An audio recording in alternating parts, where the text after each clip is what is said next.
দুটি গাড়ির মুখোমুখি মারাত্মক সংঘর্ষ হল। দুইটি গাড়িরই সামনের অংশ ভেঙে চুরমার। সৌভাগ্যক্রমে দুইটি গাড়িরই চালকের কিন্তু কিছু হয়নি। ওরা একদম অক্ষত থেকে গেছে। একটি গাড়ির চালক একজন পুরুষ আর অপর গাড়ির চালক একজন মহিলা। দুর্ঘটনার পর দুজনই ভাঙ্গা গাড়ি থেকে কোনোক্রমে বেরিয়ে এলেন। মহিলাটি বলছেন, দেখুন, আমাদের গাড়ির আর অবশিষ্ট কিছুই রইল না। তবে ঈশ্বরকে ধন্যবাদ, তিনি যে আমাদেরকে রক্ষা করেছেন।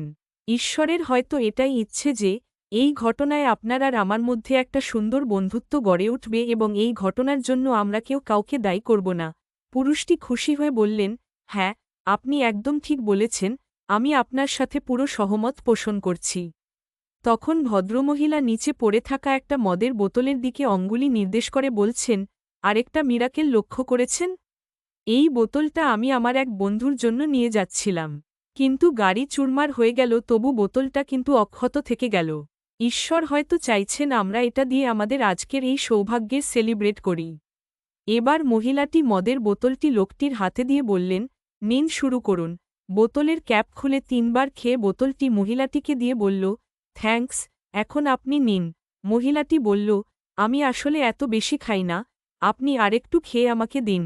লোকটি তখন বোতলের প্রায় 75% খেয়ে বোতলটি মহিলাকে দিয়ে বলল, নিন ম্যাডাম, এখন আপনি খান। মহিলাটি বলছে, প্লিজ মাইন্ড করবেন না, আমি এখন খাব না, কারণ আমি এখন পুলিশের অপেক্ষা করছি। পুলিশ এসে দেখে বলুক এই দুর্ঘটনার জন্য দায়ী কে। মরাল অব দ্য স্টোরি, বয়স বাড়ছে, সুরা প্রীতি আর মহিলা প্রীতি দুটোই কমাও। এখন হলো তো বাস।